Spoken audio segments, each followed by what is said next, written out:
요한계시록은 우리가 잘 보지 않는 말씀 가운데 하나이지만 늘 목회자들이 교회 이상을 꿈꿀 때에 우리가 본을 받아야 될 교회 그리고 본을 받지 말아야 될 교회를 구분할 때에 성경에 나오는 요한계시록의 7교회를 많이 인용을 하고 있습니다. 사도 요한이 도미티안 황제의 통치 기간인 81년부터 91년 사이에 반모섬에 유배되어져 가게 되는데요. 그곳에서 하나님께 받은 그 이상과 꿈을 기록을 하게 됩니다. 지금의 반모섬은 여러분들이 성지순례를 가보신 분들이 혹시 아실지 모르겠지만 배를 타고 이렇게 움직이다 보면 안내하시는 분이 파트모스 이렇게 표현을 합니다. 영어 명칭이 파트모스라고 표현을 하고요. 그래서 그것을 우리는 우리나라 음가로 따서 반모섬이라고 이야기를 합니다. 만약에 여러분들이 성지순례 가셔서 그런 비슷한 이제 말을 들으면 여기가 반모섬이구나 이렇게 이해하시면 될 것 같아요. 이렇게 요한계시록에 나타난 7교회들 가운데에 우리가 굉장히 좀 주목해야 될 교회가 오늘 함께 나누고 싶은 이 서머나 교회입니다. 사도 바울은 선교의 요충지를 2곳을 선정을 했습니다. 저는 그렇게 보는데요. 한 곳은 어디냐면 고린도라는 항구 도시이고 또 다른 한 곳은 두 번째는 에베소라는 곳입니다.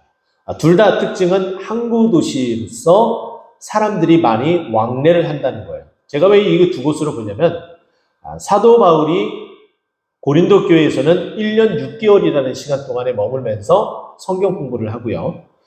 그리고 또 다른 에베소라는 곳은 우리가 지난번에도 함께 계속해서 나눴던 것처럼 두란노서원에서 이태 동안 성경 공부를 잠을 자지 않고 매일같이 했었던 그들의 모습들. 왜 그렇게 했을까요? 그곳에 있는 사람들이 이곳에 들리는 이동하는 사람들이 예수 그리스도를 전달해 듣고 그리고 그 들은 복음으로 말미암아 변화가 되고 그 짧은 시간 안에 감동을 받고 예수 그리스도를 믿고 그리고 다시 그들이 배를 타고 자기의 살고 있는 삶의 터전으로 돌아가게 되면 복음이 편마하게 전파되어진다는 거예요. 그만큼 항구도시, 교통의 요충지는 그래서 매우 성경 속에서 중요하게 나타나는 곳입니다. 그래서 사도 바울도 그렇게 힘쓰고 애쓰는데 오늘 이 서머나라는 이곳도 동일하게 항구도시고요. 항구도시는 교역이 매우 많습니다. 그러다 보니 많은 교역으로 인해서 얻어지는 부와 가치들은 이로 말로 형용할 수 없습니다. 또 한 가지 특징은 이 서머나라는 이 이름의 뜻 가운데에 머라는 표현이 있죠. 서머. 이 머라는 표현이 유향, 향을 이렇게 나타내는 표현으로서 이때 당시에 그런 유향들이 많이 거래되어지는 특별한 항구도시, 여러 항구도시들 가운데 특별히 유향이라는 것을 많이 거래하는 곳으로서 매우 특징적인 그 모습을 가지고 있고 또 에베소에서 매우 가깝습니다. 그래서 들리면서 많은 물자의 교역들이 일어나는 곳이 바로 서머나 교회였습니다. 또 뿐만 아니라 황제가 이때 당시에 로마 황제가 자신을 숭배하기 위한 황제 신전을 만들기 위해서 12곳을 선정을 했는데 그 12곳 가운데 한 곳이에요. 그래서 선정이 되기를 황제의 신전이 건축이 되기를 굉장히 바라고 원해서 많이 힘을 쓰고 노력을 했어요. 그런 환경 가운데에 신앙생활을 지켜나간다. 정말 이거는 쉽지 않은 일이겠죠. 그럼에도 불구하고 이 서머나 교회는 그 일들을 믿음의 그 본분을 잃지 않고 지켜나가기 위해서 매우 힘쓰고 노력을 했습니다. 좋은 환경에서 신앙생활하면 좋죠. 좋은 말씀도 듣고 또 좋은 환경에서 받을 수 있는 것도 많고 누릴 수 있는 것도 많지만 반면에 우리 교회같이 그렇게 규모가 크지 않은 교회는 많이 받기보다는 많이 또 헌신을 해야 되는 일들이 매우 많습니다. 그러다 보니 탈진을 하고 또 쓰러지기도 하고 일을 못하겠다 하는 일들도 많아지는데 저는 오히려 여러분을 매우 존경합니다. 왜 그러냐면 여러 가지가 이유가 있겠지만은 가장 극명한, 가장 중요한 이유는 누구나 다 편안하게 그리고 받아가면서 신앙생활을 하고 싶음에도 불구하고 그러지 않고 이곳에 남아있는 것은 이 교회가 주님이 세운 교회라는 믿음 하나 때문이고요. 그리고 또 한 가지는 여러분들이 이 교회를 그만큼 사랑하고 애정을 쏟고 있고 또 내가 지칠지라도 또 때로는 그 지침으로 인해서 내 입에서 조금은 불평, 불만이 나올지라도 그래도 다시 한번 일어나서 주를 위해서 열심히 달려가고자 한다는 부분들이 지금껏 28년이라는 시간 동안에 이 교회를 지탱해온 힘이라 저는 여겨집니다. 여러분 맞죠? 그렇죠? 그래서 저는 여러분을 매우 존경하고 사랑하고 축복하고 싶습니다. 서만화 교회의 그 모습을 몇 가지를 오늘 본문 말씀을 통해서 보자면은 이렇습니다. 먼저 11절 말씀 보게 되면은 항상 이 교회에 말씀하시는 분이 있어요. 그 말씀하시는 분이 누구냐면은 성령님이라는 거죠. 11절 말씀 보니까 귀 있는 자는 성령이 교회들에게 하시는 말씀을 들을지어다 라고 얘기해요. 하나님께서 교회에 늘 말씀하시는 거예요. 어떻게 해요? 예배를 통해서 말씀하시는 거죠. 또 기도 시간에 응답을 통해서 말씀하시는 거예요. 자, 기도를 하게 되면은 우리는 기도 제목을 가지고 막 기도를 합니다.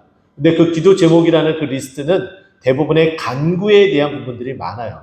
하지만 우리가 기도 제목 없이 기도를 해보신 적이 있습니까? 그러다 보면은 어느 순간인가 하나님 저는 마음이 이런데요. 주님 마음은 어떤가요? 자꾸 이런 부분을 간구하기보다는 주님께 질문을 던지기도 하고 주님 혹시 저에게 말씀하실 바가 없나요? 또 이런 질문도 하게 됩니다.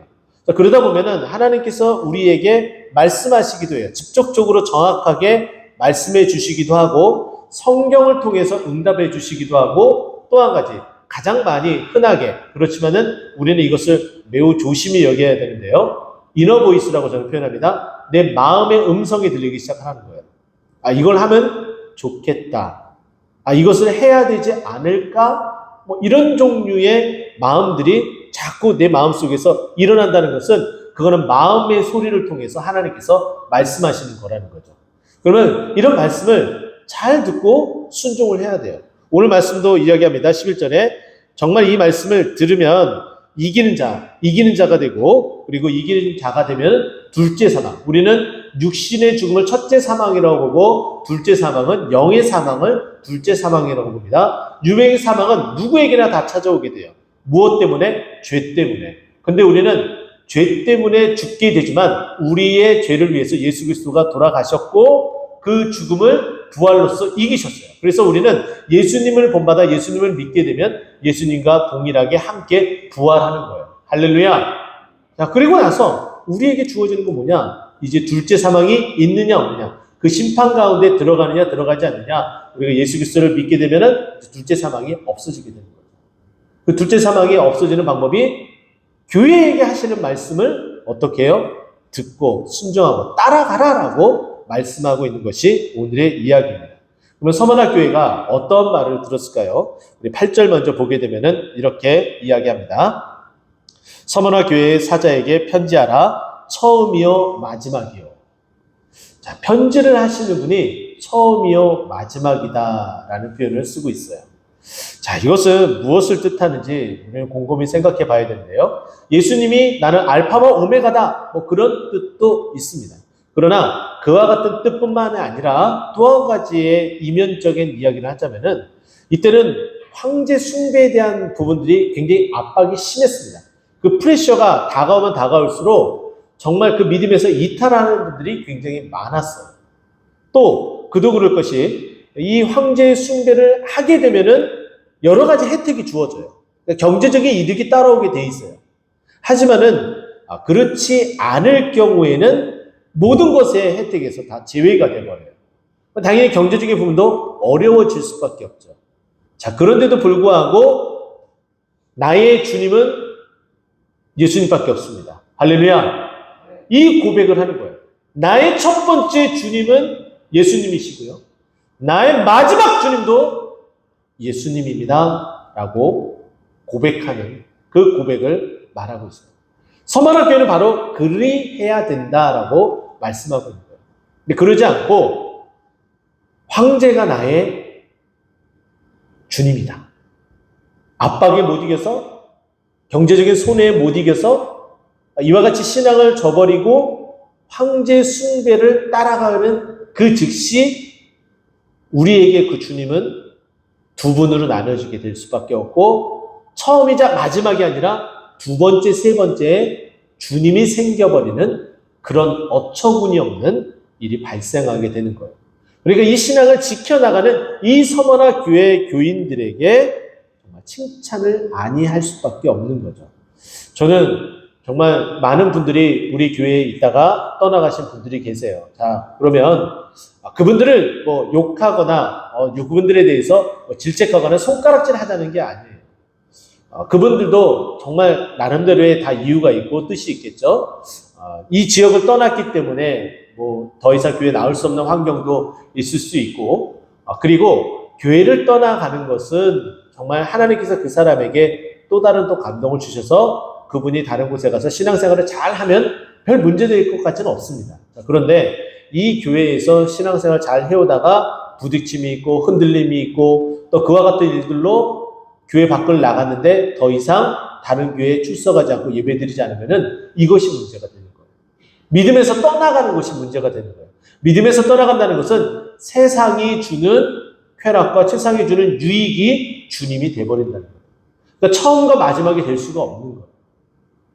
그래서 저는 우리 독도능구통성교회 모든 성도님들이 우리 예수님을 처음 주님으로 모시고 마지막 주님으로 모시며 살아가는 우리 모두가 되기를 예수 그리스도의 이름으로 축원드립니다.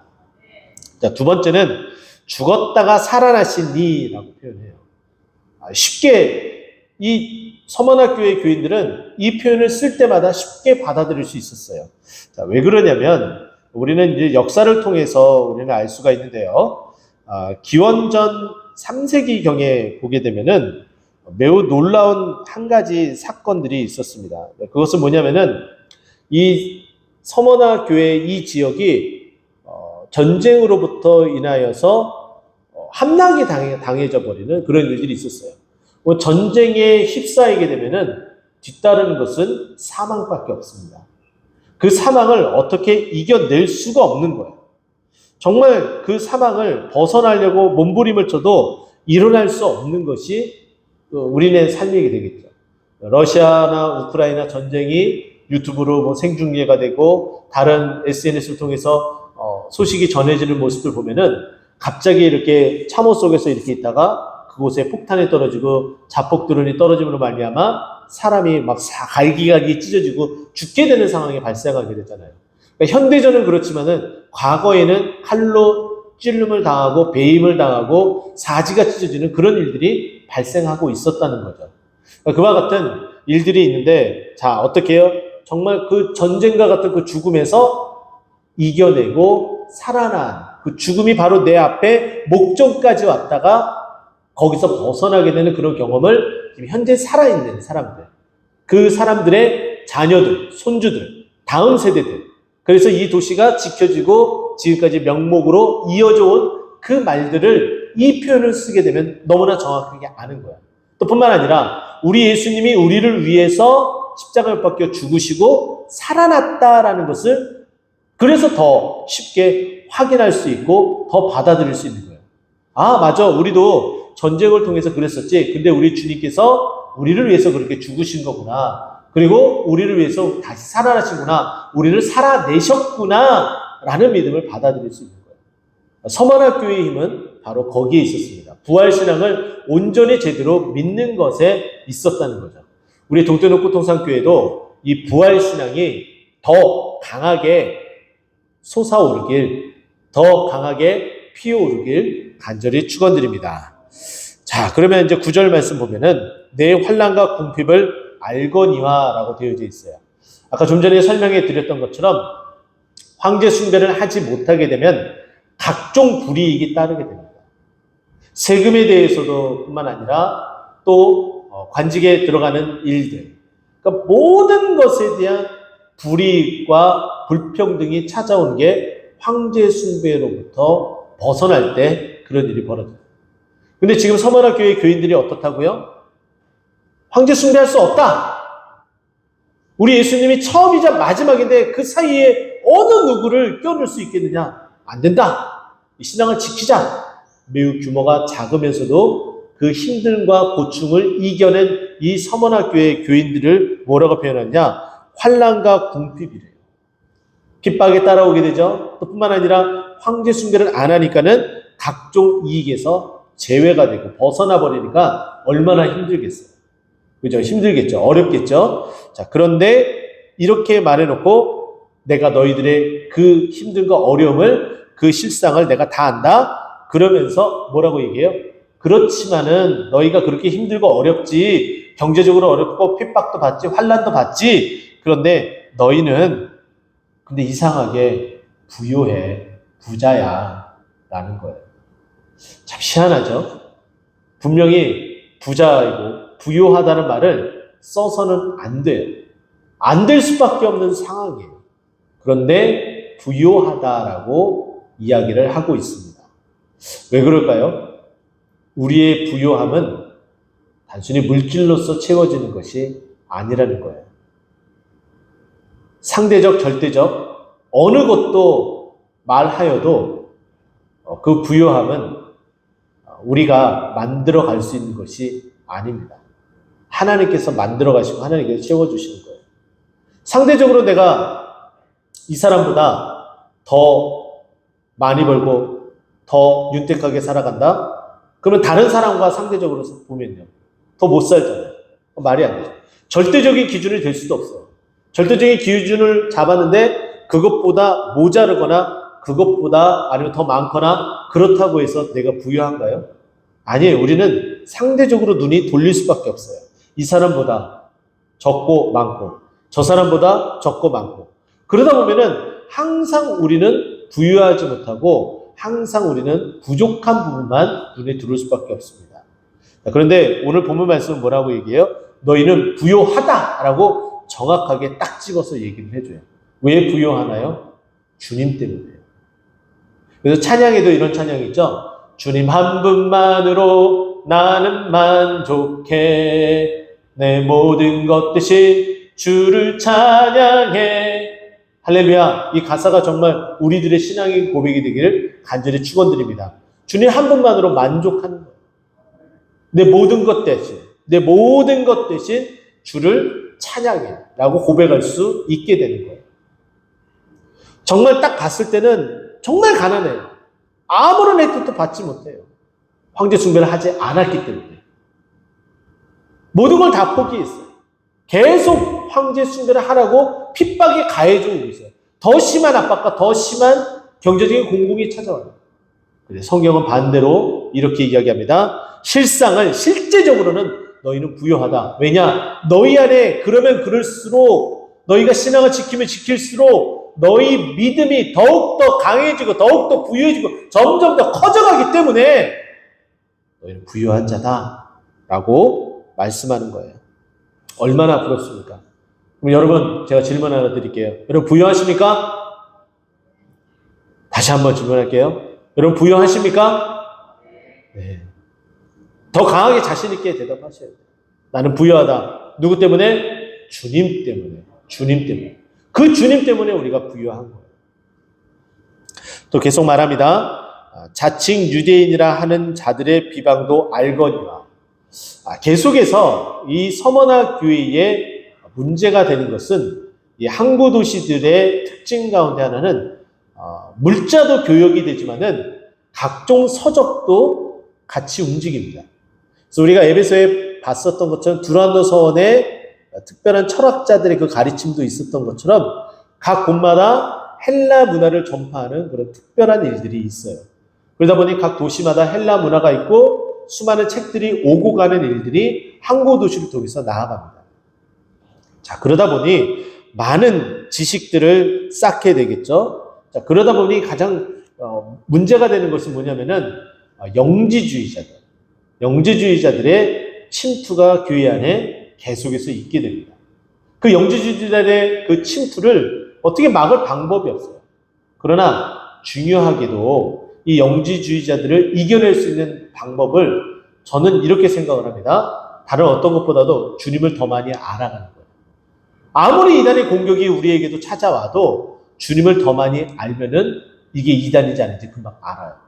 그러나 우리가 주님을 더 많이 알지 못하는 상태가 되면 이단이 오게 되면 정말 그럴까?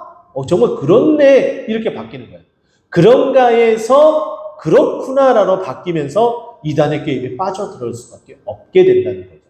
그러나 어떻습니까? 우리가 주님을 더욱더 깊이 있게 알아가고 그 알아가는 그 지식이 더 넘쳐나게 되면 그것으로 말미암아 분별이 돼요. 영적 분별이 되는 거예요. 그래서 누구는 정말 하나님의 말씀을 가지고 하나님을 제대로 가르치고 있다라는 것이 구분이 되어지고, 그렇지 않은 자들은 금방 이거 가짜구나, 이거 이단이구나 금방 알 수가 있는 거예요. 근데 자칭 유대인이라고 이야기를 해요. 자칭 유대인. 근데 뭐예요? 유대인이 아니라는 거죠. 말씀을 어설프게 한. 그러니까 유대인임에도 불구하고 예수님을 거절한 자들, 유대인으로서 믿는 자들을 핍박하는 그 자들을 이렇게 표현하기도 합니다. 자칭 유대인이다. 유대인, 정말 성경을 제대로 안다면은 예수님을 믿을 텐데 그렇지 아니하니까, 메시아가 왔음에도 불구하고 다른 메시아를 찾고 있고 아직도 오지 않았다고 바라보고 있으니까 이들을 자칭 유대인으로 표현합니다. 그러면서 유대인이 아니라 누구라고요? 사탄의 회당이다. 하나님 말씀을 가로막는 자는 사탄이에요. 사탄. 적그리스도라는 거죠. 요한 2서에도 말씀에 있는 것처럼 하나님의 그 말씀을 방해하고 또 막는 자들, 또 하나님의 말씀이 성취되는 것을 꺼려하는 자들, 하나님의 말씀이 이루어지는 것을 극구 싫어하는 자들, 그들이 바로 다 사탄이라는 거죠. 다 거짓이에요. 거짓. 그래서 요한복음 8장 44절에도 보게 되면은 어떻게 해요? 사탄은 뭐예요? 거짓의 아비다라고 정확하게 말씀하고 있어요. 거짓말로 하나님의 말씀을 다 뒤바꿔 놓고 다 흔들어 놓고 다 꼬아놓는 거예요. 그래서 우리가 분별하지 못하게끔 만들어 놓으려고 하는 거죠. 그러나 우리는 하나님의 말씀을 정확하게 하나 둘씩 읽어 나가면서 점점 이겨 나갈 수 있도록 우리를 이끌어 주신다는 거예요. 근데 다시 한번 보게 되면 이 환난이라는 이 부분을 보게 되면 참 마음이 아픕니다. 예수 그리스도를 믿는 것으로 인해서 여러분 환난을 받아보셨습니까?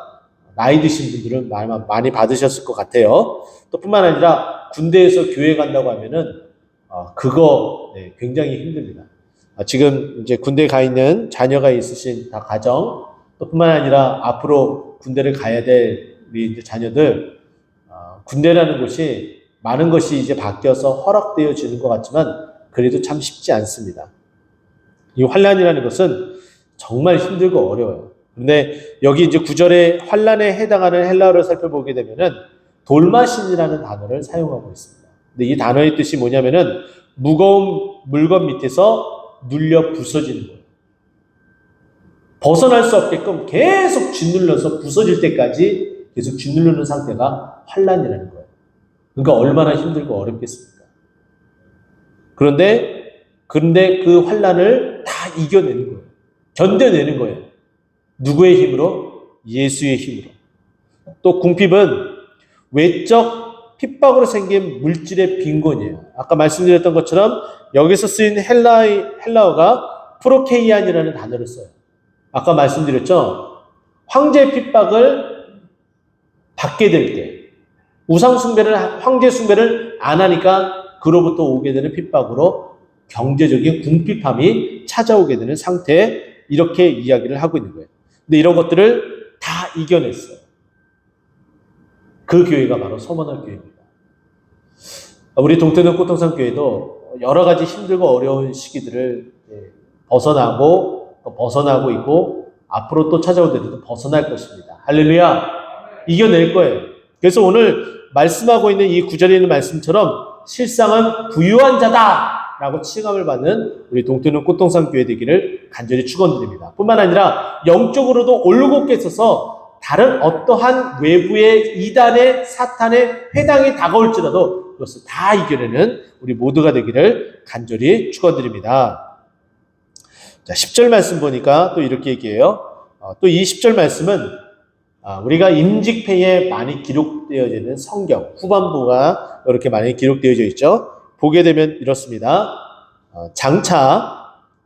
너는 장차 받을 고난을 두려워하지 말라. 볼지어다 마귀가 장차 너희 가운데에서 몇 사람을 옥에 던져 시험을 받게 하리니, 이렇게 되어 있어요. 환난과 핍박이 점점 다가오면서 그 시험 가운데 하나가 어떤 거예요? 사람을 옥에 던져요. 또 뿐만 아니라 사람을 핍박을 하고 순교의 죽음에 이르기까지 한 것이 이때 당시의 상황이었습니다. 순교자가 꽤 많이 나왔어요. 서머나 교회에 꽤 많이 나왔는데 그 중에 한 사람을 저는 여러분에게 소개하고자 합니다. 이 서머나 이 교회에 69년도에 태어나셔서, 1969년이 아니라 그냥 69년입니다. 69년에 태어나셔서 155년에 순교하신 귀한 믿음의 선배가 있어요. 이 선배의 이름은 성이 폴씨예요. 이름은 리캅이고요. 이해하셨죠? 폴리캅이라는 분이세요.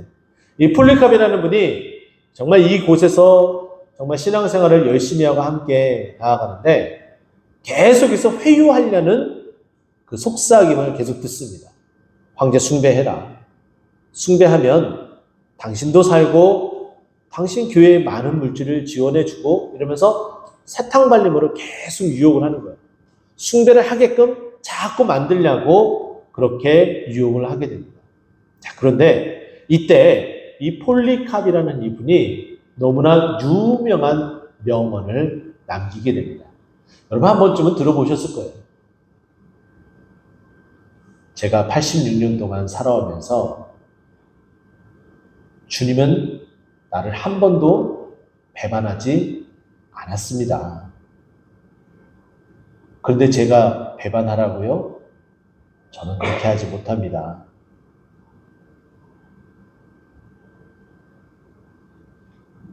여러분 86세 되신 분이 여기 안 계시죠? 여러분 지금까지 살아오면서 주님이 여러분 배반하신 적 있으신가요? 저는 없어요. 저는 없어요. 여러분 있으신가요? 여러분도 없죠? 우리가 천년만년 살더라도 우리 주님은 우리를 배반하지 않으십니다. 할렐루야. 그 고백을 한 거예요. 우리 주님이 어떠한 분이지? 우리를 사랑하시고 우리를 배반하지 않는 분이라는 것을 고백을 해요. 그리고 나서 화형에 처하게 됩니다. 활활 불에 타오르는 곳에 자기 몸이 다 내어 던져서 끝내 죽음으로 앗아가게 됩니다. 너무나 안타까운 일이죠. 자, 그런데 이와 같은 일들이 서머나 교회의 첫 번째 순교자는 아니라는 거예요. 무려 12번째 순교자였다는 거예요. 그러니까 이 서머나 교회의 인구가 대략 이때 당시에 20만에서 30만 정도 그 사이에 왔다 갔다 하는데 이 핍박으로 인해서 교인 수는 점점 적어지는데, 그런데 한 사람, 두 사람 점점 죽어져 나가는 거예요. 그럼에도 불구하고 이 신앙을 지켜나간다는 거예요. 얼마나 대단합니까? 함께 신앙생활을 했었던 많은 분들이 이곳에서 열심을 다해서 지내왔습니다. 근데 여러 가지 이유가 있겠지만은 힘들다는 이유로 나가신 분들을 뒤로하고 끝끝내 이 자리에 앉아서 그 신앙을 지켜나간 여러분들이 정말 대단하다고 제가 말씀을 드리는 거예요. 여러분들은 주님 앞에 칭찬받아 마땅합니다. 할렐루야. 정말 이 폴리캅은 이렇게 서머나 교회의 교인들에게 하나의 굉장히 큰 빛을 선물해주고 주님 품에 안기셨습니다. 자, 이처럼 우리의 인생도 바로 그래야겠죠. 마귀가 장차 가운데에 몇 사람을 옥에 던져 시험을 받게 하리니, 심지어는 이렇게 순교자가 나오게 할 만큼의 그런 일까지 만들어서 이 교회를 핍박하면서 황제 숭배를 하게끔 만들었던 거예요. 자, 그런데 여기 보세요. 너희가 10일 동안 환난을 받으리라 라고 이야기돼요.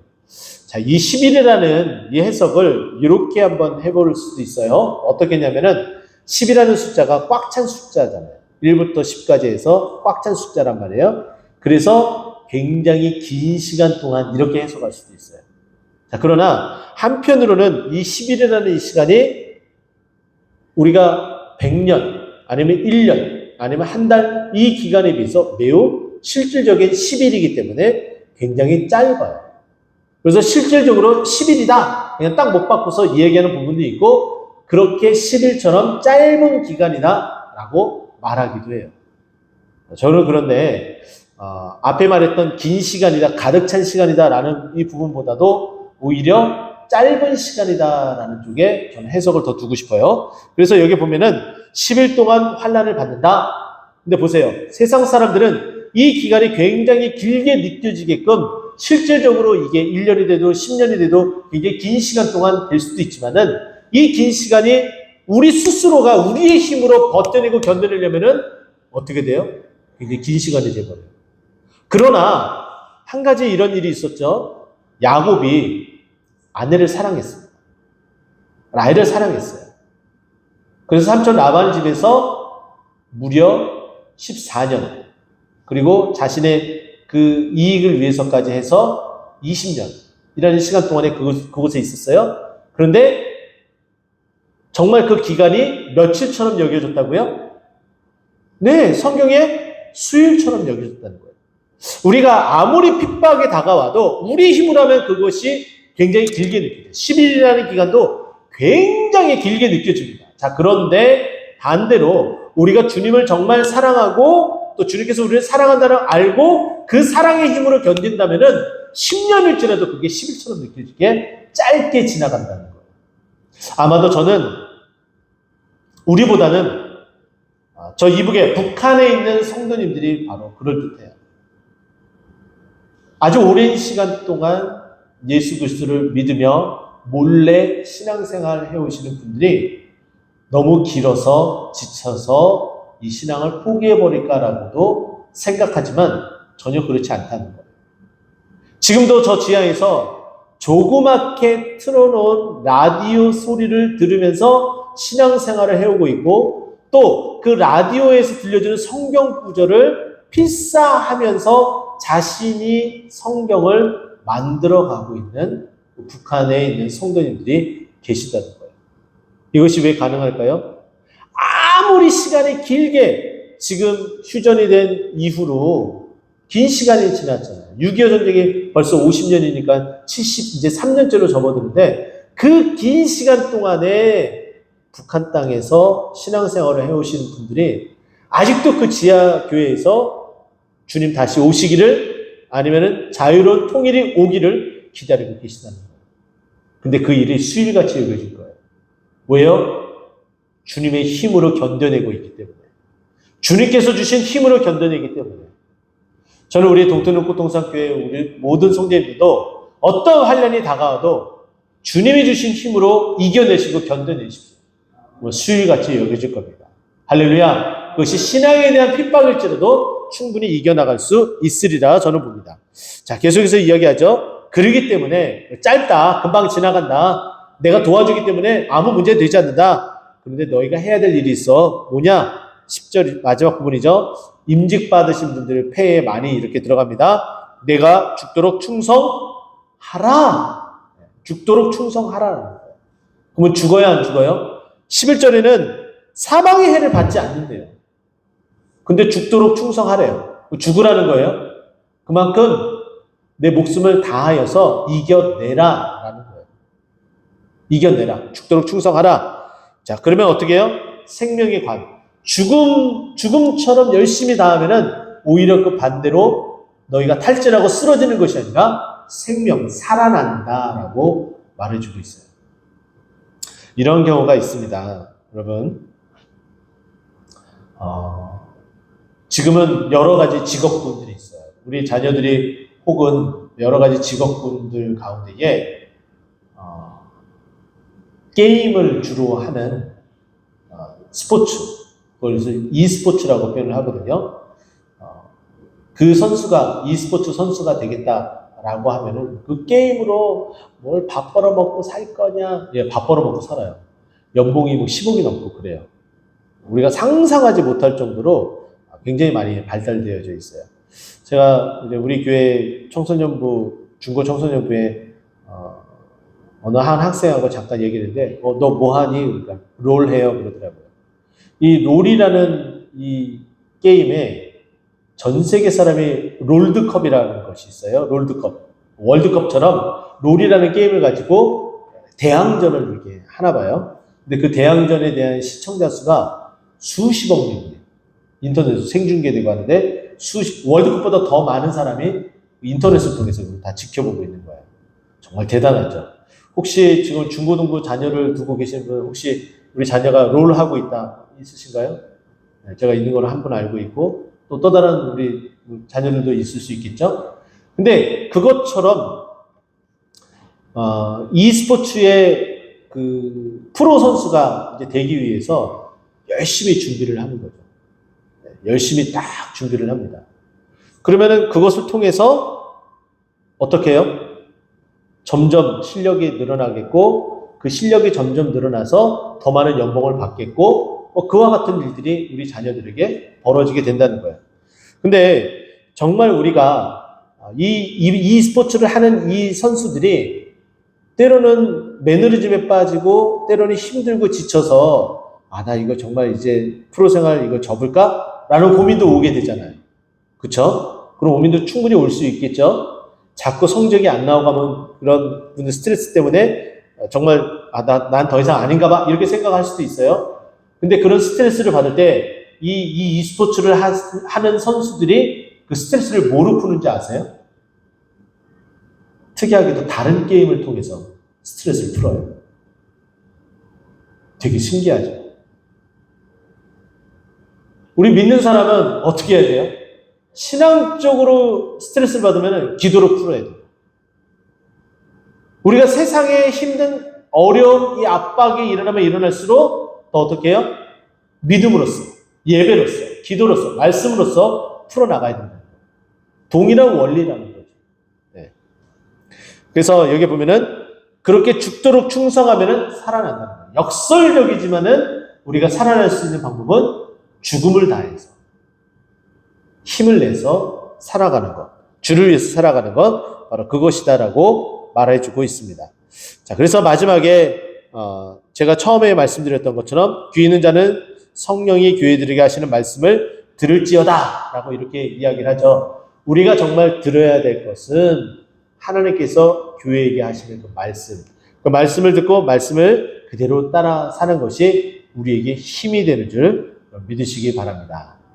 그래서 이번 2023년도 교회가 성령에게 주시는 이 말씀들을 곱씹으면서 우리가 본받을 건 본받고 본받지 말아야 될 것은 배척하면서 우리 교회가 나아갈 방이 무엇인지 헤아리고 또 여러분들이 오늘 서머나교회가 받은 이 감동, 죽도록 충성할 때에 오히려 생명의 관을 받게 되는 이 원리를 잊지 말고 올해 첫 이렇게 예배드리며 내가 충성을 다하며 주님께 영광 돌리기를 다짐하며 힘있게 올 한 해를 달려가는 저와 여러분 되길 예수 그리스도의 이름으로 축원드립니다. 기도하겠습니다.